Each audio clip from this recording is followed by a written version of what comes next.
Mubtada wa khobar.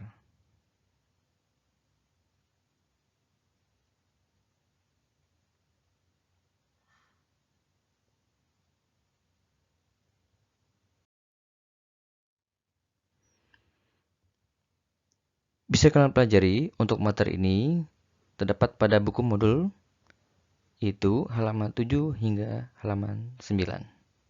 Jadi untuk kelas 8 dan kelas 9, silakan kalian bisa pelajari materi ini pada modul yang ada.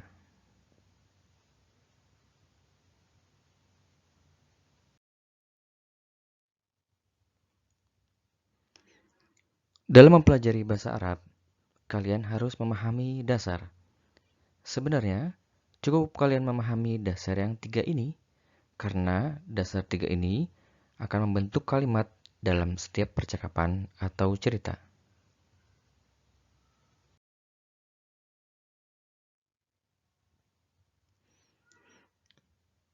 Ingat baik-baik ya, dalam bahasa Arab, jumlah artinya kalimat, di mana kalimat tersebut dimaknai sebagai kumpulan susunan kata. Sedangkan kalimah sendiri artinya kata, yaitu merupakan kumpulan susunan huruf. Jadi, ingat baik-baik apa itu jumlah dan apa itu arti daripada kalimat.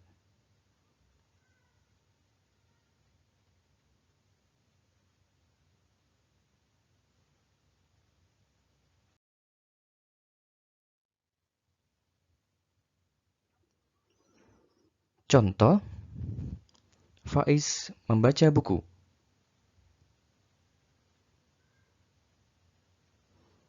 Faiz membaca buku. Faiz membaca dan buku itu merupakan bentuk-bentuk kata, di mana kata tersebut merupakan dimaknai sebagai susunan kumpulan huruf. Di mana susunan kumpulan kata, maka itulah menjadi kalimat.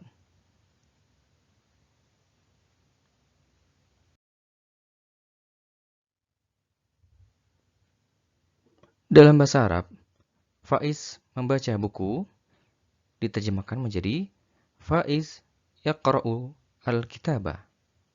Faiz yaqra'ul kitaba.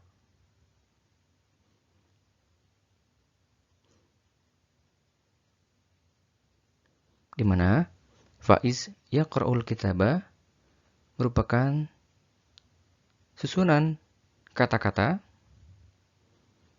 yang terkumpul menjadi satu, yaitu menjadi jumlah atau kalimat.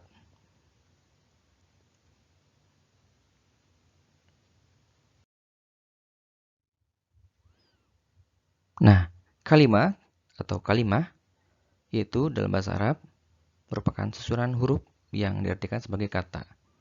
Dalam kata ini terbagi menjadi 3 hal yang perlu kita pahami dan kita hafalkan, yaitu ismun. Ismun adalah kata benda, yaitu setiap kata dari yang berasal dari jenis benda seperti manusia, hewan, tempat atau sesuatu yang lain.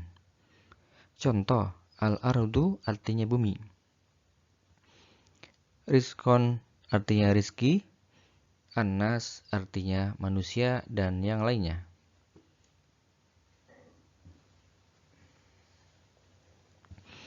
Fi'il atau kata kerja adalah setiap kata yang menunjukkan suatu kejadian yang terjadi pada waktu tertentu, yakni waktu yang terjadi baik sekarang, lampau, dan yang akan datang. Adapun harfun yang ketiga, harf artinya huruf, adalah setiap kata yang tidak diketahui maknanya secara sempurna tanpa adanya disertai kata lain. Contoh yaitu wa artinya dan, min artinya dari, ila artinya kepada, fi artinya di dalam, hatta artinya hingga, la artinya tidak atau tidak ada, in artinya jika, dan lainnya.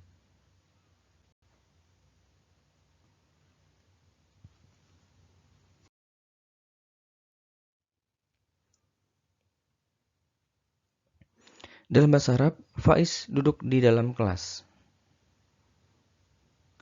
Faiz yajlisu fil fasli. Faiz sendiri menjadi isim, yajlisu menjadi fiil atau kata kerja, fi menjadi harf, dan al-fasl sendiri sama seperti bentuk isim, di mana kesemuanya ini menjadi satu bentuk kalimat, yaitu dalam bahasa Arab disebut jumlah.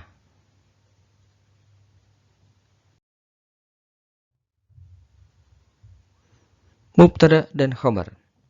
Mubtada sendiri secara bahasa artinya adalah yang berada di awal. Sedangkan secara istilah, mubtada adalah setiap isim atau kata benda yang berada pada awal kalimat, atau nama lainnya kita sebut sebagai subjek.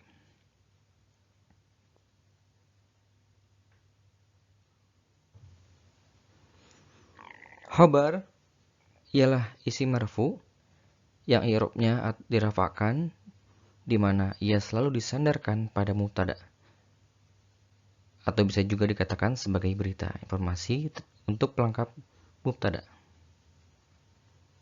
atau nama lainnya kita sebut sebagai predikat.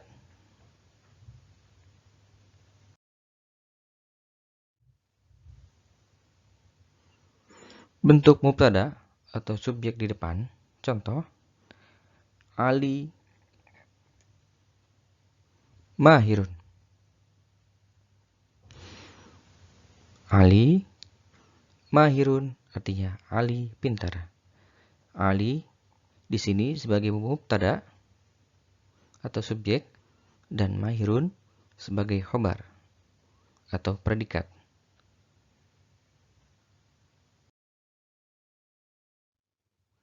Bentuk mu'anas, contohnya Fatimah mahiratun. Fatimah mahiratun artinya Fatimah pintar. Fatimah dikategorikan sebagai mubtada atau subjek, dan mahiratun sebagai khobar atau predikat.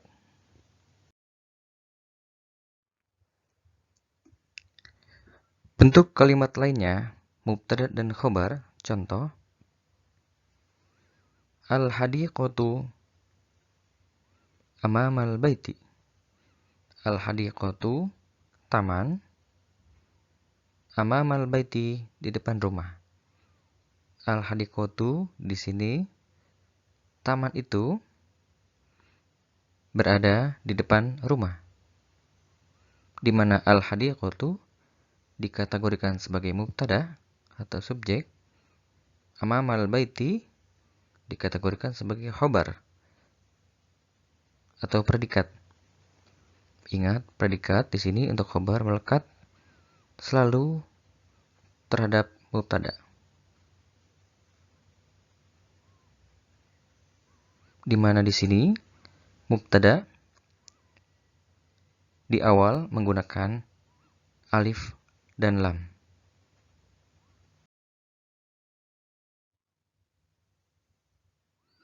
Dan untuk yang kedua, bentuk khobar muqaddam dan mubtada muakhir. Ini ada sedikit perbedaan antara kalimat sebelumnya. Amamal baiti hadiqatun. Di depan rumah ada taman, di mana amamal baiti sebagai khabar diletakkan di awal dan subjek untuk mubtada diletakkan di akhir, dan dinamakan untuk khobar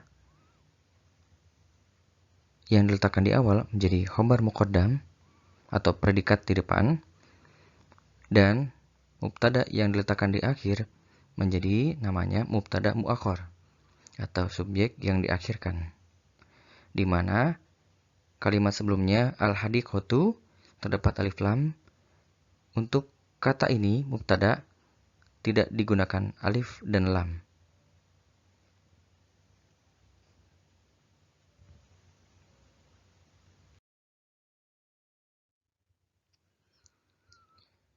Coba kalian jawab.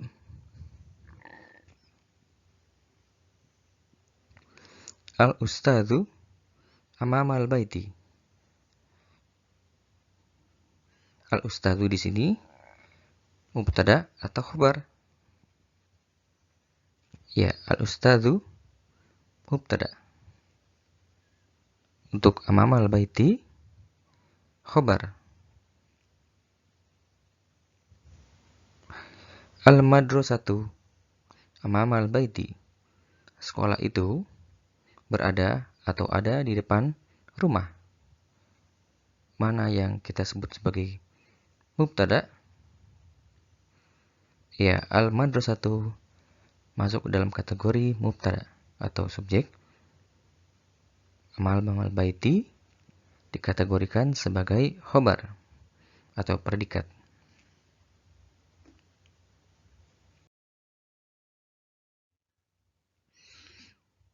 Amamal baiti ustadzun. Mana yang kita sebut khobar? Apakah ustadzun? Tidak. Yang kita sebut di sini khobar yaitu amamal baiti. Sedangkan ustadzun kita kategorikan sebagai mubtada. Amamal baiti madrasatun. Di depan rumah ada sekolah. Maka amamal baiti dan madrasatun mana yang kita sebut sebagai mubtada atau subjek? Ya, madrasatun.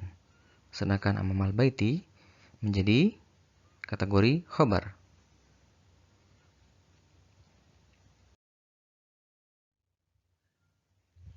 Bentuk tanya apa?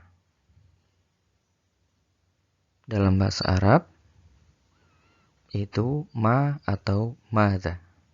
Artinya apa? Dan siapa? Dalam bahasa Arab kita sebut man. Untuk madza atau ma dikategorikan untuk benda, dan untuk man atau siapa dikategorikan untuk makhluk hidup atau manusia atau orang.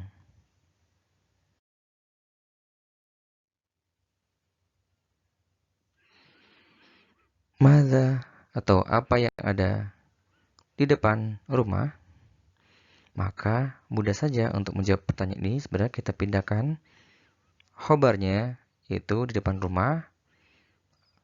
Madza amamal baiti, yang ditanyakan adalah apa bentuk bendanya atau apa kategori yang ditanyakan di sini. Maka jawabannya adalah kita pindahkan ke sebelah kiri, amamal baiti di depan rumah, yaitu subjeknya madrasatun atau sekolah. Yang kedua, man. Tadi man artinya adalah siapa. Tujukan untuk manusia, makhluk hidup, ataupun orang.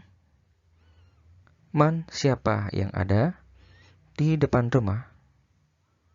Maka kita pindahkan dari pertanyaan yang ada menjadi jawaban. Man amamal baiti. Amamal baiti siapa? Yaitu ustadzun atau ustadz.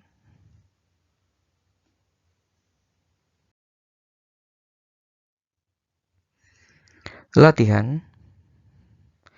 Madza amamal baiti. Apa yang ada di depan rumah? Maka silakan kalian jawab. Amamal baiti. Pohon bahasa Arabnya apa pohon? Ingat-ingat. Ya, pohon bahasa Arabnya syajaratun. Jadi di sini yang ditanyakan adalah apa bentuk bendanya yang berada di depan rumah. Maka kita alihkan jawabannya menjadi amamal baiti. Pohon itu syajaratun. Man, bentuk tanya man, siapa? Siapa yang ada di dalam kelas? Kita pindahkan jawabannya menjadi di dalam kelas, yaitu kita masukkan di sini jawabannya adalah Ustadz. Berarti jika kita sempurnakan menjadi kalimat atau jawaban, yaitu man fil fasli, jawabannya menjadi fil fasli ya ustadun. Fil fasli ustadun.